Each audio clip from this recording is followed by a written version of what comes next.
অন্যরকম রূপে বা অন্যরকম বিষয়ের উপরে কিন্তু এবছর এই যে প্রেম মন্দিরের অংশ সেটাকে কিন্তু পুরো টোটাল বিষয়টাকে সাজিয়ে তোলা হয়েছে বনগাঁর এই পূজা। তার উপর দিয়ে কিন্তু এই যে পুরো চামচ দিয়ে আমরা নানা রকম জিনিস ঘুগনি বা দই আইসক্রিম এসব খাই, সেই চামচের অংশগুলো কিন্তু ব্যবহার করা হয়েছে এখানে কেটে কেটে এরকম।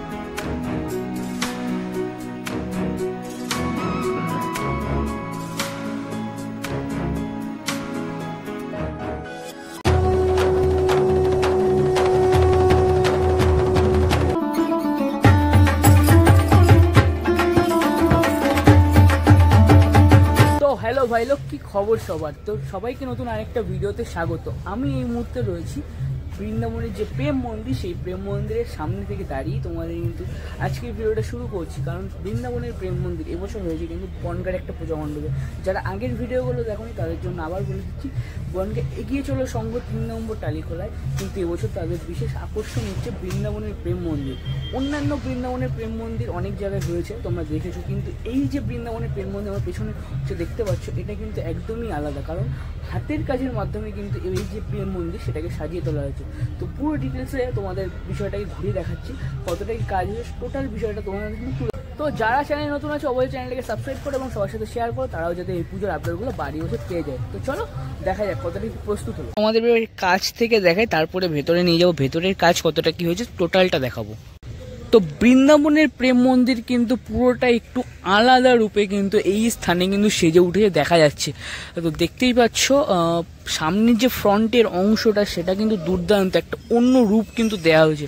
অ্যাকচুয়ালি বৃন্দাবনের প্রেম মন্দির যদি তোমরা দেখে থাকো তাহলে সেটা কিন্তু টোটালটাই সাদা অংশে, কিন্তু এখানে দেখা যাচ্ছে এখানে কিন্তু নীল নিচে কিছু অংশ আছে যেগুলোকে কিন্তু ফুটিয়ে তোলা হয়েছে পুরো এইখান থেকে এই অংশ অবধি। দেখতে পাচ্ছ তোমরা এত সুন্দরভাবে কিন্তু এবারে এই যে পূজা মণ্ডপ সেটা কিন্তু উপহার দিতে চলেছে পুরো বনগাঁ সহ জেলার মানুষের কাছে। সামনের অংশে একটা ঝর্ণা হবে, তো সেই ঝর্ণার অংশের কাজই কিন্তু করা হচ্ছে। আর চারি সাইড দিয়ে ব্যারিকেড হয়, আর মাঝখান দিয়ে ওই যে অংশটা দেখতে পাচ্ছ ওইখানে কিন্তু সিঁড়ি আছে, আর এই পাশে সিঁড়ি, এই দুটো সিঁড়ির মাধ্যমে কিন্তু দর্শনার্থীরা ভেতরে প্রবেশ করে। এই যে মেন অংশটা দেখতে পাচ্ছ এইখান দিয়েই কিন্তু ভেতরে দর্শনার্থীরা প্রবেশ করে। আমিও যাবো, তোমাদের দেখাবো টোটাল বিষয়টা। তো সামনে দেখতে পাচ্ছি কিন্তু অনেকটা কাজ হয়ে গেছে, কিছুটা কাজ সামান্য মাত্র বাকি আছে। তো আজ যেহেতু মহালয়া দেবীপক্ষের সূচনা হলো, তো তার মধ্যে কিন্তু ওই প্যান্ডেলের কাজও কিন্তু অনেকটাই কমপ্লিট। মা এসছে কি আসেনি সেটাও তোমাদের দেখাবো। তো কিছু কিছু কাজ কিন্তু বাকি আছে দেখা যাচ্ছে, যা আর 2-1 দিনের মধ্যে সেটাও কমপ্লিট হয়ে যাবে। আগামী 3 দিন পর কিন্তু এখানের উদ্বোধন আছে, তো তখন কিন্তু তোমরা তারপর থেকে কিন্তু এসে এই পূজা মণ্ডপ দর্শন করতে পারবে এবং মা দর্শন করতে পারবে। কিন্তু অসাধারণভাবে কিন্তু এবছরের যে পূজা মণ্ডপ বৃন্দাবনের প্রেম মন্দির সেটা কিন্তু সেজে উঠেছে, দেখাই যাচ্ছে। তো এখন রাতেবেলা যখন আলোর অংশগুলো পড়বে তখন কিন্তু দেখতে আরও দুর্দান্তই লাগবে। সময় যেভাবে দর্শন করবে এই যে সিঁড়ির অংশ, এই সিঁড়ির অংশ আছে, ওই পাশে একটা সিঁড়ির অংশ, 2 অংশ দিয়ে কিন্তু দর্শনার্থীরা প্রবেশ করে। তো তেমনভাবেই কিন্তু আমি এলাম, আর দেখতে পাচ্ছ একদম কাছ থেকে দেখাচ্ছি, দেখো কতটা নিখুঁতভাবে কিন্তু অসাধারণভাবে কিন্তু কাজ করা হয়েছে। হাতের কাজের মাধ্যমে কিন্তু এইখানে যে প্রেম মন্দির সেটাকে সাজিয়ে তোলা হয়েছে। আর দেখতে পাচ্ছ থার্মোকলের কিছু অংশ আছে, চামচের কিছু অংশ আছে, যেগুলোতে কিন্তু এই যে টোটাল বিষয়টাকে সাজিয়ে তোলা হয়েছে দেখা যাচ্ছে যতটা। কিছু কিছু কাজ ভেতরের অংশের কাজ কিছু কিছু বাকি আছে, আর এই পাশে যে চূড়ার অংশগুলো সেগুলোকে কিন্তু রাখা হয়েছে এরকম এই সেমভাবে থার্মোকলের অংশ এবং অন্যান্য যে চামচের অংশ যে এইগুলো দিয়ে কিন্তু এগুলোকে কমপ্লিট করা হয়েছে। এখানে একটা আছে, ওখানে একটা আছে, এরকমভাবে কিন্তু এই টোটাল বিষয়টাকে সাজিয়ে তোলা হচ্ছে। তো আর অল্প অল্প কিছু কাজ বাকি আছে যতটা দেখে বোঝা যাচ্ছে। বরাবর আমি ভেতরে প্রবেশ করি এবং ভেতরে অন্দরমহলটা তোমাদের একটু ঘুরিয়ে দেখাই। তো এবার আমি প্রেম মন্দির যে অন্দরমহল, সেই অন্দরমহলে প্রবেশ করবো আর দেখাবো তোমাদের যে অন্দরমহলটা কেমনভাবে এবছর সেজে উঠেছে।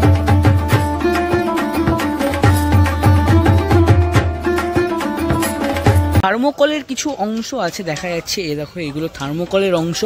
তার উপর দিয়ে কিন্তু এই যে পুরো চামচ দিয়ে আমরা নানা রকম জিনিস ঘুগনি বা দই আইসক্রিম এসব খাই, সেই চামচের অংশগুলো কিন্তু ব্যবহার করা হয়েছে। এখানে কেটে কেটে এরকমভাবে কিন্তু ব্যবহার করা হয়েছে, এরকমভাবে লম্বা লম্বা করে ব্যবহার করা হয়েছে। এই একটা ডিজাইন আছে এরকমভাবে, এই যে পিলারের অংশগুলো এগুলোকে কিন্তু সাজিয়ে তোলা হয়েছে পুরোটা।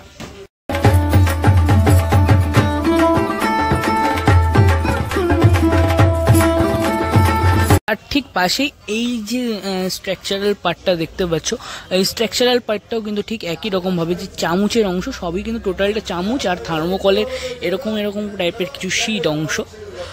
তো এই শিট অংশ দিয়ে কিন্তু তৈরি করা হয়েছে। ওপরের ডেকোরেশনটা কিন্তু এরকমভাবে ঠিক করা হয়েছে, পুরোটা দেখা যাচ্ছে। তো এরকমভাবে কিন্তু প্রেম মন্দিরের ভেতরের অংশগুলো ফুটে উঠেছে। আর এই যে মাঝখানের অংশটা ফাঁকা দেখছো, এখানে কি দেওয়া হচ্ছে তোমাদের দেখায় একটু। গোপাল এবং শ্রীকৃষ্ণের যে আর্ট প্রিন্টগুলো, সেই প্রিন্টগুলো কিন্তু এই মাঝখানের অংশে ব্যবহার করা হচ্ছে পুরো অংশটা জুড়ে।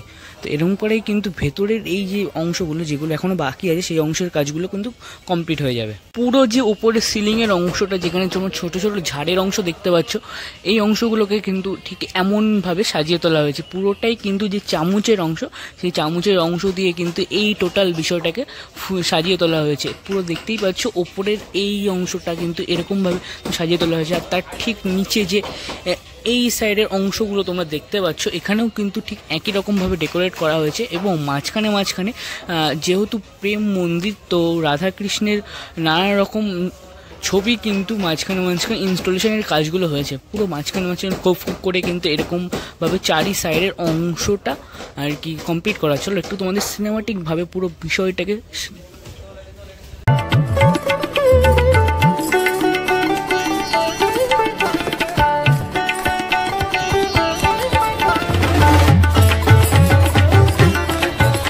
এই স্থানে কিন্তু মাতৃ প্রতিমা থাকবে। আর হয় আজ না হলে কালের মধ্যে কিন্তু মাতৃ প্রতিমা আনা হবে। যা দেখতেই পাচ্ছ যে এই পেছনের অংশের প্রস্তুতি কিন্তু জোর কদমে চলছে। তার মানে বোঝাই যাচ্ছে হাতে কোনো আজ কালের মধ্যেই কিন্তু মাতৃ প্রতিমা চলে আসবে।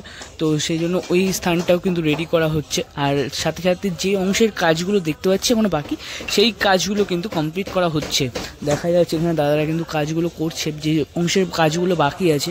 তো একটু ডিটেলসে তোমাদের দেখাই কেমনভাবে ভেতরটা সেজে উঠেছে। তোমরা এখান থেকে প্রবেশ করার পর যেটা দেখতে বললাম, এটা তো মেন জায়গা। চারি সাইডের এই অংশটা তোমরা যদি ভালো করে লক্ষ্য করো, এরকমভাবে এসছে পুরো বিষয়টা, এরকমভাবে রাউন্ড মানে স্কোয়ার শেপ হয়েছে পুরোটা। এই মানে থাকে অংশগুলোতেও কিন্তু একটা স্পেস আছে, যেখানটায় কিন্তু সুন্দরভাবে ওপরের অংশটাকে ডেকোরেট করা হয়েছে। ঠিক এই চামচের অংশগুলো দিয়েই কিন্তু পুরোটাকে সাজিয়ে তোলা হয়েছে। দেখা যাচ্ছে যতটা চামচ আর থার্মোকলের অংশ দিয়ে কিন্তু টোটাল বিষয়টাকে ফুটিয়ে তোলা হয়েছে। মানে এই সাইডে এই রো বরাবর পুরো অংশটা কিন্তু এরকমভাবেই কিন্তু সেজে উঠেছে। দেখা যাচ্ছে খুব অসাধারণ কিন্তু লাগছে। একটা ইউনিক টাইপের থিমের ওপর কিন্তু তাদের এই যে বৃন্দাবনের প্রেম মন্দিরটাকে তারা সাজিয়ে তুলেছে এবছর।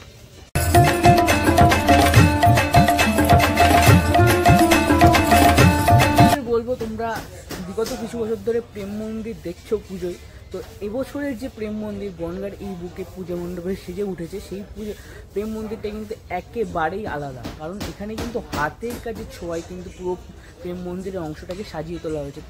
তার ঝলক তো তোমরা দেখতেই পাচ্ছ বাইরে এবং ভেতরের অংশে অসাধারণ সুন্দরভাবে কিন্তু হাতের কাজের মাধ্যমে কিন্তু প্রেম মন্দিরের ভেতরের অংশটাকে সাজিয়ে তোলা হয়েছে, ভেতর এবং বাইরের অংশটা। রাতে যখন লাইট জ্বলবে না, তখন কিন্তু দেখতে দুর্দান্তই লাগবে। অরিজিনাল যে প্রেম মন্দিরের ভেতরের অংশ কিন্তু গোলাকার এবং সাদা, তো সেইটাকে কেন্দ্র করে একটু অন্যরকম রূপ কিন্তু শিল্পী দিয়েছে। তো দেখতেই পাচ্ছ পুরো স্কোয়ার শেপ হয়েছে, একদম চৌকো শেপের ওপরে। আর চারি সাইডটা এরকম রাউন্ড করে আছে। দুপাশের বিষয়টাই তোমাদের দেখায়, তো দুপাশেই কিন্তু এরকমভাবে আছে। অসাধারণভাবে কিন্তু তার নিজের ভাবনায় কিন্তু সাজিয়ে তুলেছে শিল্পী তার এই প্রেম মন্দিরের অংশটাকে।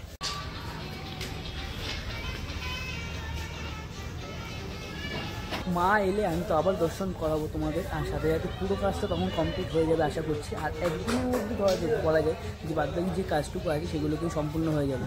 তো অবশ্যই আমার চ্যানেলে চোখ রেখো এই যে ইউনিক টাইপের যে প্রেম মন্দির সেটা দেখার জন্য। তো যারা চ্যানেল নতুন আছে অবশ্যই চ্যানেলটাকে সাবস্ক্রাইব করুন, সবার সাথে শেয়ার করে যাবে।